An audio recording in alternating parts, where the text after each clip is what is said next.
मोरवा विस्थापन सवाल, संघर्ष और भरोसे की लड़ाई। मोरवा विस्थापन को लेकर लोगों के मन में अभी भी संशय की स्थिति है। खदानों के विस्तार के लिए एनसीएल द्वारा अपनाई जा रही विस्थापन प्रक्रिया पर स्थानीय नेता अमित तिवारी ने एक बार फिर अपनी बात साझा की है। उन्होंने बिना किसी का नाम लिए मंचों के कुछ पदाधिकारियों पर तीखा प्रहार करते हुए कहा, मोरवा विस्थापन के रथ हमारे ही बीच के लोग 7 घोड़े बनकर खींचने में लगे हैं, जो कि दुर्भाग्यपूर्ण है। अमित तिवारी ने कहा कि एनसीएल प्रबंधन ने बेहद सुनियोजित तरीके से लोगों के बीच आपसी मतभेद पैदा किए, उन्हें आपस में लड़ाया और इसी का फायदा उठाकर अपना काम निकलवाया। उन्होंने साफ कहा कि शासकीय भूमि पर वर्षों से बसे लोगों को उनके अधिकारों से वंचित किया जा रहा है, जबकि यही लोग सबसे ज्यादा विस्थापन की मार झेल रहे हैं। पूर्व में हुए आंदोलन को याद करते हुए अमित तिवारी ने बताया कि उस समय जिला कलेक्टर उनकी बातों से सहमत थे। कलेक्टर ने यह भी स्वीकार किया था कि एनसीएल प्रबंधन ने शासकीय भूमि पर बसे लोगों के मुआवजे को लेकर प्रशासन को वास्तविक स्थिति से अलग जानकारी दी थी। लेकिन दुर्भाग्य देखिए, इससे पहले कि कोई ठोस निर्णय सामने आता, कलेक्टर का स्थानांतरण हो गया। नवागत कलेक्टर गौरव बैनल के सामने अब पूरा मामला है, जिसे समझने में समय लगेगा। हालांकि अमित तिवारी कहते हैं, सिंगरौली कलेक्टर की कार्यप्रणाली देखकर अभी भी भरोसा है कि न्याय की उम्मीद जिंदा है। उन्होंने स्पष्ट किया कि अब यह लड़ाई सिर्फ सड़कों तक सीमित नहीं रहेगी। वकीलों से चर्चा कर मोरवा विस्थापन और शासकीय भूमि पर बसे लोगों के अधिकारों का मुद्दा उच्च न्यायालय तक ले जाने की प्रक्रिया शुरू कर दी गई है। यह लड़ाई सिर्फ जमीन की नहीं है, यह लड़ाई घर, पहचान, सम्मान और भविष्य की है। और जब तक हर विस्थापित को न्याय नहीं मिलेगा, तब तक यह आवाज थमेगी नहीं। नमस्कार, मैं मनीष चौधरी अपने सहयोगी राजकिशोर पांडे के साथ एक लंबे अंतराल के बाद फिर विस्थापन के मुद्दे पर बात करने के लिए मौजूद हूँ। लंबा अंतराल इसलिए क्योंकि नोटिस बंटने के बाद और मुआवजा वितरण शुरू होने के बाद स्थानीय लोगों में विस्थापन को लेकर अब रुचि कम होती दिख रही है। मैं फिर बता दूं कि एक बड़ा तबका अभी भी है जिन्हें नजरअंदाज किया जा रहा है। इसे लेकर पूर्व में आंदोलन भी हुए, आगे भी कुछ रणनीति बन रही है। क्या है, जानेंगे हम अमित तिवारी जी से। अमित जी नमस्कार। नमस्कार मनीष जी। सर्वप्रथम तो आपको नववर्ष की हार्दिक शुभकामनाएं। क्या आपका ये पूरा मुद्दा है? आपको भी नववर्ष की ढेर सारी शुभकामनाएं। सिंगरौली की समस्त जनता को ढेर सारी शुभकामनाएं नववर्ष की। मुद्दा अभी भी वही है जो पहले था, और उसमें जो कल था, आपने आंदोलन भी किया कलेक्टर के पास जाकर के, जो बात करनी थी, क्योंकि उस आंदोलन के बाद डीपी ने आपको स्पष्ट रूप से मंच से बोल दिया था कि आप कलेक्टरेट में जाके कलेक्टर साहब से मुद्दे पर बात कीजिए। कलेक्टर भी चेंज हो गए, नए कलेक्टर भी आ गए, उसके बाद भी अभी तक उस पर कुछ होता नहीं दिख रहा। देखिए, पुराने कलेक्टर साहब शुक्ला साहब को हम लोगों ने कन्विंस किया था, वो हमारी बात से सहमत भी हो गए थे और उन्होंने ये भी कहा था कि हम मीटिंग कराते हैं, आपकी एनसीएल के साथ एक बैठक रखते हैं जिसमें सारे पक्षों को बुलाएंगे और सबको साथ बैठा के उस पर कोई न कोई सहमति बनाएंगे। दुर्भाग्य हमारा, उनका ट्रांसफ़र हो गया, फिर नए कलेक्टर साहब आ गए। नए कलेक्टर साहब से हमारी 4-5 बार मीटिंग हो चुकी है और उनसे जब हम लोग बात रखते हैं तो चूँकि उनको बहुत जानकारी नहीं है यहाँ के विस्थापन के बारे में, तो उनको एक एक बिंदु पर बताना पड़ता है सारी चीज़ों पर। फिर भी उन्होंने पिछले सप्ताह जब हम लोग गए थे तो उन्होंने कहा था कि एनसीएल के साथ मैं शीघ्र ही मीटिंग करूंगा और उसके बाद हम देखते हैं कुछ न कुछ अच्छा ही होगा। अब देखते हैं कलेक्टर साहब की तरफ से क्या निकल के आता है, क्योंकि एनसीएल ने गेंद कलेक्टर के पाले में डाल दिया है। ब्लास्टिंग का आलम आप देख रहे हैं, नियमित आप खेल रहे हैं। दूसरा एक क्षेत्र है 10 नंबर में, मेढ़ौली में, वार्ड नंबर 10, वहाँ पर 12-13 घर हैं जिनको चारों तरफ से खोद दिया गया और उनको टापू बना दिया गया। उनके पास न बिजली है, न पानी है, न उनके आने जाने के लिए रास्ता है। वो माइंस के बीच से होकर जाते हैं। वहाँ उनकी इतनी दुर्गति हो रही है कि उनको बहुत हल्ला करते हैं तो सप्ताह में 1 टैंकर पानी उनको मिल जाता है। उसी से वो 1 सप्ताह अपना काम चला रहे हैं। कैसे जी रहे होंगे। वहाँ एक बहुत वायरल हुआ था लीला साहू जी का एक वीडियो, तो उसमें उन्होंने, वो भी प्रेग्नेंट थी, उन्होंने कहा था कि मैं गर्भवती हूँ और कभी भी पेन शुरू हो सकता है। तो सांसद महोदय ने कहा था कि ठीक है, ऐसी स्थिति होगी तो हम आपको उठवा लेंगे। वहाँ भी एक महिला है, प्रेग्नेंट है, 8 महीने की प्रेग्नेंट है। वो कलेक्टर साहब से मिलने भी मंगलवार को गई थी। कलेक्टर साहब नहीं थे, इसलिए उनसे मुलाकात नहीं हो पाई। वहाँ उन्होंने एप्लीकेशन दिया है। मैं सारे सक्षम लोगों से फिर गुजारिश करता हूँ कि एक बार उन पर भी ध्यान दिया जाए। बड़ा मामला है, छोटा मामला नहीं है। रात में अगर कहीं दर्द शुरू हो गया, कुछ हो गया, तो उस हालत में वहाँ तो एम्बुलेंस जा ही नहीं सकता है। तो उनके लिए भी व्यवस्था बनानी चाहिए। सारे प्रशासनिक अधिकारियों और सारे जो सक्षम हमारे नेता लोग हैं, उनसे भी मेरी गुजारिश है कि इस विषय को संज्ञान में लिया जाए।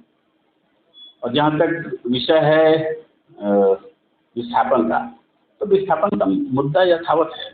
आप क्या समझ रहे हैं? विस्थापन का मुद्दा खत्म हो गया? खत्म नहीं हुआ है। क्या है, बी साई राम, देखिए एक वहाँ पे फ्रेम लगा हुआ है। मैं राज किशोर से कहूँगा कि एक बार वो फ्रेम दिखाएं कि वो फ्रेम में क्या दर्शाया जा रहा है। उस फ्रेम में 7 घोड़े, 7 हॉर्सेस। उस फ्रेम में 7 हॉर्सेस हैं। तो हमारे यहाँ ऐसी मान्यता है कि भगवान सूर्य के रथ में 7 घोड़े जुटे हुए हैं, जो भगवान सूर्य के रथ को खींचते हैं।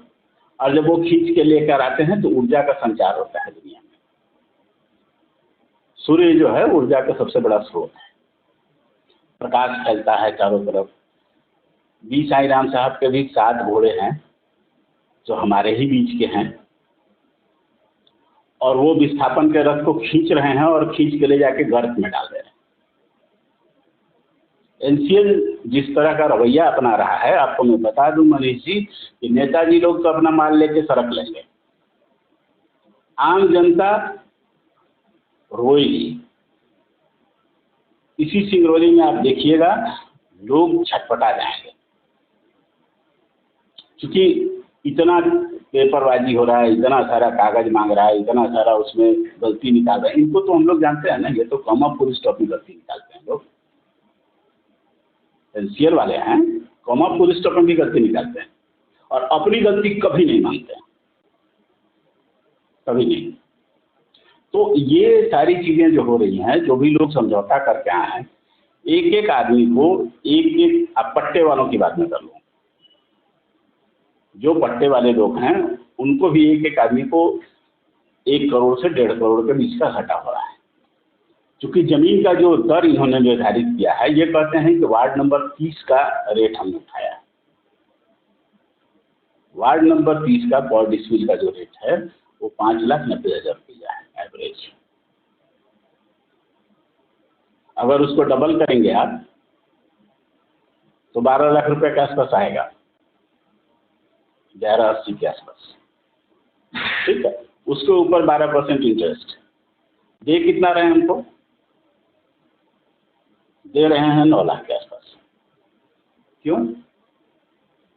इनको अपना काम करना होता है, अपना बिल्डिंग बनाना होता है, तो CPWD का रेट उठाते हैं। जब हमको मुआवजा देना होता है तो PWD का रेट से देते हैं। मुआवजा का लार एक्ट में ये बार बार कहते हैं कि हम लार एक्ट के तहत विस्थापन कर रहे हैं। लार एक्ट के तहत, लार एक्ट में स्पष्ट मेंशन है कि भाई लार एक्ट के तहत जो मैक्सिमम रेट है वो देना है आपको। ये मिनिमम रेट उठा रहे हैं हमेशा। और हमारे लोग जो हमारी वकालत करने के लिए, जिनको हम लोगों ने रिक्वेस्ट किया था वहाँ पर, वो आज उनकी वकालत कर रहे हैं। तो हम तो अपनों से प्रताड़ित हो रहे हैं। यही करते करते तो 2 साल बीत गया। अब तो स्थानीय लोग मुआवजा लेने के लिए आतुर दिख रहे हैं वहाँ पर। सवाल यही है। अभी एक एनसीएल एक और स्कीम लेके आई है। स्कीम ये है कि आप लिख के दे दीजिए एनसीएल को कि हमको पूरा मुआवजा एक साथ चाहिए, पूरा पैसा हम एक साथ लेंगे। तो अगर आप ऐसा लिख के दे देते हैं तो वो क्या करेंगे कि वो बोलेंगे आपको कि आप घर गिरा के आइए, तो 10 दिन के अंदर आपको पेमेंट करेंगे। जितने लोग मुआवजे के लिए घर बनाए वो तो घर गिरा देंगे, तो एक होड़ मच जाएगी घर गिराने की। क्योंकि जो मुआवजे के लिए घर बनाए हैं वो तो कहीं ना कहीं से कर्ज लेकर घर बनाए हैं। बहुत सारे लोगों के ऊपर बहुत सारा लोन चढ़ गया है जो इंटरेस्ट पर पैसा लिए हैं। वो तो चाहेंगे कि हमको जल्दी से जल्दी मिले। अब उसमें हमको आपको अगर यही बात एनसीएल बोले कि आप घर गिरा के आइए और पूरा पैसा ले जाइए, कहाँ सामान रखेंगे? रोड पे, सड़क पे तो नहीं रख देंगे ना। और जमी जमाई गृहस्थी है, सबके घर में काफ़ी सामान पड़ा हुआ है, तो लेकर कहाँ जाएंगे? तो हम लोग तो ये वेट कर रहे थे कि भैया आप पैसा दो, हम ज़मीन खरीदें, घर बनाएं, तो फिर सामान वहाँ शिफ्ट करें, तो यहाँ हम गिरा देंगे। अब ये एक नई कहानी इन्होंने शुरू कर दी। ये तो बोर्ड में आगे फैसला होने वाला है ना, 9 तारीख को सुनने में आया कि बोर्ड में जाएगा। को बोर्ड में लेके जाएंगे, ये इनका प्रपोजल है, इसको अप्रूव करा के लेके आएंगे, यही होगा। इनका जो रवैया है वो विस्थापित करने का नहीं है, मोरवा को प्रताड़ित करने का है। ये मोरवा को विलोपित नहीं कर रहे हैं। आज तक एक बात बताइए, ये कहते हैं लार एक्ट में स्थापन कर रहे हैं। लार एक्ट में स्पष्ट प्रोविजन है कि हरिजन आदिवासी को कहीं से भी उजाड़ने के पहले, विस्थापित करने के पहले उनके लिए आप घर बनाइए, उनके लिए उचित व्यवस्था वहाँ कीजिए, तब उनको वहाँ शिफ्ट करके तो यहाँ का घर गिराइए। कहाँ कर रहे हैं ये? एक टेंडर हुआ था यहाँ पर, पूछिएगा कभी टेंडर कहाँ है, क्या हो रहा है उसमें, कितनी बिल्डिंगें बनी, कहीं किसी के जानकारी में हो तो पूछ लीजिएगा कि बिल्डिंग बन रही है, नहीं बन रही है, आदिवासियों को करेंगे, हरिजन को करेंगे, नहीं करेंगे। ये लोग बात करते हैं। यहाँ पे 10 नंबर जिस क्षेत्र की मैं बात कर रहा हूँ, वहाँ पर गोंड, बैगा, अगरिया हैं, आदिवासी हैं। एक घर था वो, बाकी सब आदिवासी हैं वहाँ पर। और आदिवासियों के साथ इस तरह के का बिहेवियर, और वो भी मध्य प्रदेश में हो रहा है लगातार। शासन को भी इस पर सोचना चाहिए कि जितने सरकारी जमीन पर जो लोग बसे हैं, तो सरकारी जमीन पर जो रियल में बसे हैं, जो जिन्होंने मुआवजे के लिए घर बनाया है, मैं उनकी बात कतई नहीं करता हूँ।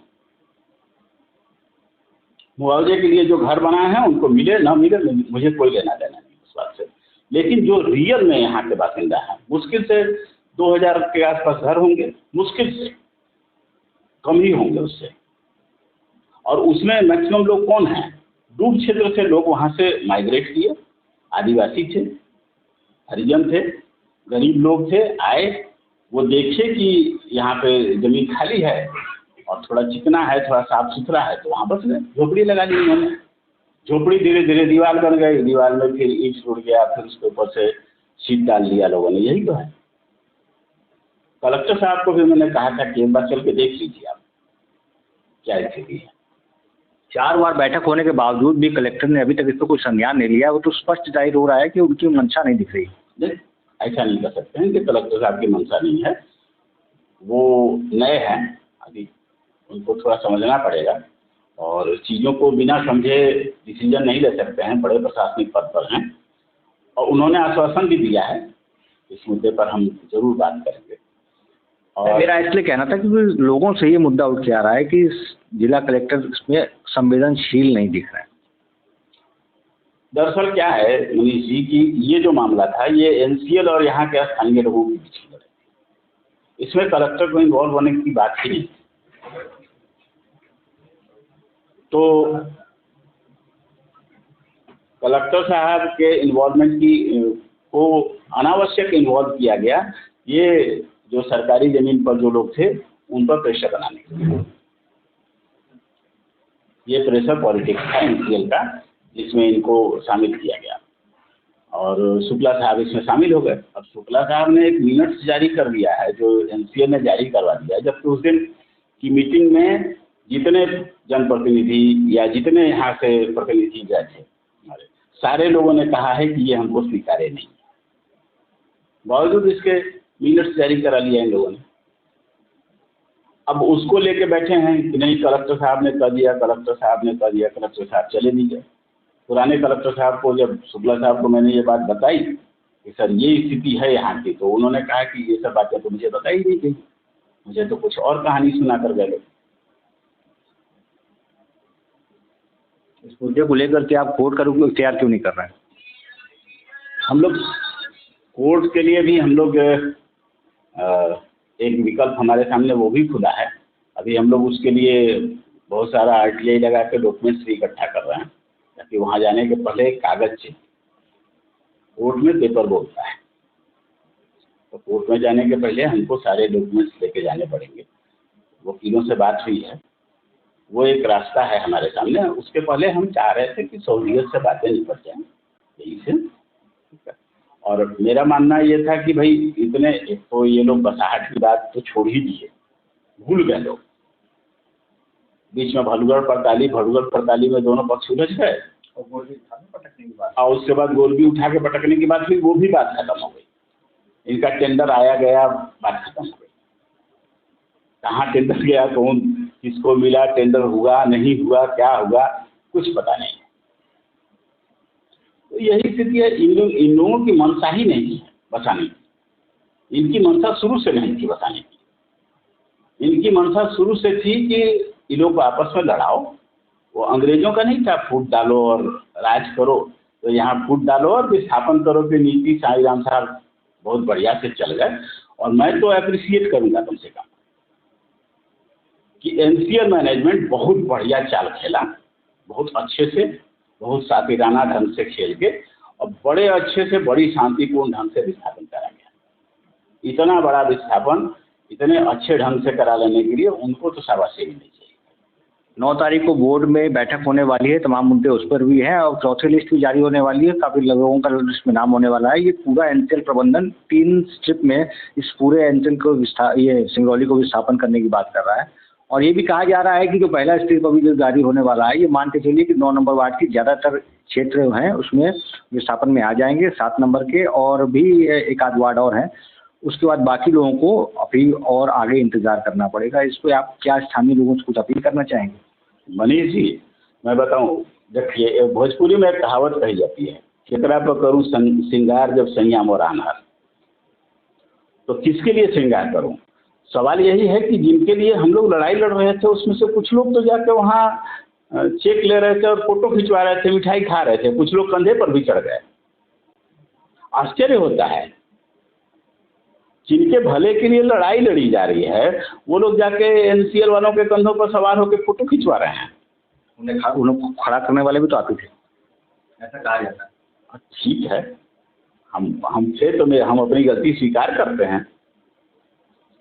भाई गलती सबसे होती है, इंसान है, भगवान तो है नहीं।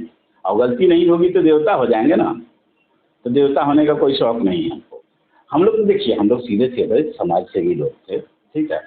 आंदोलन में आने का कोई इरादा नहीं था, कहीं से भी कोई इच्छा भी नहीं थी, कोई राजनीतिक इच्छा मेरी है भी नहीं आज भी। मगर फिर भी शासकीय जमीन तो बसे लोग आज आपको उस नज़र से देखते हैं कि ये हमारे लिए कुछ कर जाएंगे। भाई वो उनकी सोच है और मैं उस सोच को सलाम करता हूँ कि चलिए ठीक है, वो मेरे ऊपर इतना विश्वास करते हैं। लेकिन राजनीतिक इच्छा मेरी न कल थी, न आज है, न कल होगी। राजनीति से मेरा कहीं कोई वास्ता नहीं है। हाँ, सामाजिक कार्यकर्ता हम लोग रहे हैं, काम करना मेरा शौक रहा है। और अभी भी जैसे आप लोग देखते होंगे, कंबल वितरण का कार्यक्रम हम लोगों का चल रहा है, वो 35-40 दिन का एक रहता है हम लोगों का, तो वो चलेगा। 15 तारीख को आप लोग सादर आमंत्रित भी है खिचड़ी खाने के लिए। 15 तारीख को ये खिचड़ी भोज करेंगे हम लोग, तो उस अवसर पर भी आप सादर आमंत्रित हैं सारे लोग। तो वो चलते रहता है। लेकिन आप कभी भी मतलब आप जिनको बोल रहे हैं कि आपने खड़ा किया था, तो उनको हमने इसलिए खड़ा किया था कि मुझे लगा कि चलो एक बंदा इन्हीं के बीच से निकाल के इनको खड़ा कर दो, ताकि इनकी लड़ाई यही लोग लड़े, हम सामने आना नहीं चाहते थे। बाद में जब मैंने देखा कि स्थिति टर्न ले ली, यू टर्न हो गई और वो उधर के पाले में जाके बैठ गए, मजबूरी में सामने आना पड़ा। और आज भी हम लोगों की लड़ाई खत्म नहीं हुई है। NCL मैनेजमेंट ये ना समझ ले कि लड़ाई खत्म हुई है, अभी तो ये 2 साल बीत गया, वर्ष 2026 शुरू हो गया। अब अंत में हमें आप ये बताइए कि अब कोर्ट की प्रक्रिया के लिए आप कब तक जा रहे हैं और कलेक्टर साहब से आपको आखिरी उम्मीद कब तक रहेगी? कलेक्टर साहब से मेरी उम्मीद अभी ख़त्म नहीं हुई है और कल भी कुछ लोग जाएंगे कलेक्टर साहब से, रेगुलर लोग मिलने जा रहे हैं। और वही लोग हैं जो सही मायने में विस्थापित हो रहे हैं। सरकारी भूमि पर बसे हुए जो लोग हैं वो लोग अधिक संख्या में जाके वहाँ मिल रहे हैं, उनसे अपनी बात भी रख रहे हैं वहाँ पर भी, और जन सुनवाई में भी लोग जा रहे हैं, लगातार जा रहे हैं हर मंगलवार को। और अभी कलेक्टर साहब के साथ मेरे को लगता है उनको थोड़ा और कन्विंस करने की ज़रूरत है और उनको बताने की ज़रूरत है कि वो नए हैं बिल्कुल यहाँ के लिए, और यहाँ की चीज़ों को भी वो समझ ले रहे हैं। उनको तो विस्थापन के मामले में विस्थापन की बात कीजिए तो बंधौरा और बंधा की बात करने लगते हैं गस्ती। जब बंधौरा और बंधा की बात करते हैं या अडानी की बात करते हैं तो एनसीएल की बात क्यों नहीं? एनसीएल की बात जब हम लोगों ने उन्हें बताई है तो उनको लगा कि यहाँ भी बहुत सारी विसंगतियाँ हैं जिन पर चर्चा करना आवश्यक है, और इसीलिए उन्होंने एनसीएल वालों को बुलाया भी है वार्ता के लिए, और उस पर वो वार्ता कर लें एक बार एनसीएल के लोग क्या बोलते हैं, वहाँ किस तरह से कन्विंस करते हैं। अब कन्विंस करते हैं कि उनको कंफ्यूज करते हैं, उसके बाद जब हम लोग मिलेंगे तो पता चलेगा कि वो इन लोगों ने अपनी क्या बात रखी वहाँ। वो हमसे पूछ रहे थे कि आप बोल रहे हैं कि सरकारी ज़मीन में भी जो लोग बसे हैं उनको मिलना चाहिए। बोले बिल्कुल, तो ऐसा क्यों कर रहे हैं? हम बोले सर अभी 10 नंबर का विस्थापन हुआ है बरौली का। 10 नंबर के विस्थापन में एनसीएल ने सबको बराबर का मुआवजा दिया है, विस्थापन लाभ। जमीन का पैसा सर हम लोग नहीं मांग रहे। बोले हाँ ये बात सही है आपकी। तो हम बोले सर जमीन का पैसा हम लोग बात ही नहीं कर रहे हैं, हम बोल रहे हैं कि घर का पैसा दीजिए, जो प्रवास परिवारों को मिलना हो हाँ वो बराबर दे दीजिए। तो वो इस बात से कन्विंस है। बोले नहीं ये बात तो सही है, ये तो होना चाहिए था। हम बोले सर एक बात सुनिए, विस्थापन जो होता है, विस्थापन लाभ जो मिलता है वो भवन के आधार पर मिलता है, भूमि के आधार पर नहीं मिलता है।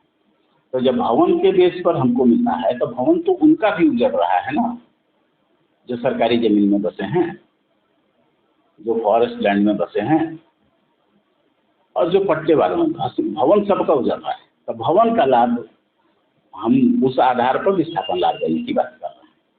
तो वो इस बात से कॉन्विंस थे। थोड़ा उनको थोड़ा क्या है कि काम का लोड बहुत ज़्यादा है और थोड़ा अनुभव की कमी है।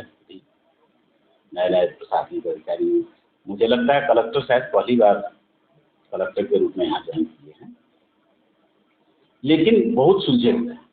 सबसे बड़ी बात है कि बहुत सुलझे हुए हैं और बहुत पॉजिटिव है। मतलब उनमें जज्बा है समाज के लिए कुछ करने का, देश के लिए कुछ करने का। तो ये एक बहुत अच्छी बात है जिससे हम लोग बहुत आसान्वित हैं कि फैसला जरूर हमारे पक्ष में होगा। जिस दिन कलेक्टर साहब को मौका मिलेगा, जिस दिन कलेक्टर साहब चीज़ों को समझ जाएंगे, उस दिन कुछ न कुछ बहुत अच्छा होगा। चलिए उम्मीद करते हैं कि कलेक्टर साहब मोरवा की जनता को लेकर के कुछ पॉजिटिव रिस्पांस दिखाएंगे। हालांकि ये रिस्पांस समय रहते हो जाए तो ज़्यादा बेहतर है। और अमित तिवारी जी हमारे साथ जुड़े और इन्होंने अब सारी बातें रखी अपने सामने कि ये कोर्ट का भी इंतजार कर रहे हैं, कोर्ट का रुख भी इख्तियार करेंगे और कलेक्टर साहब को कन्विंस करने की कोशिश करेंगे। देखते हैं अब ये आगामी समय में 2026 अभी शुरुआत पर है, आगामी समय में विस्थापन की ओर जाता है। नमस्कार।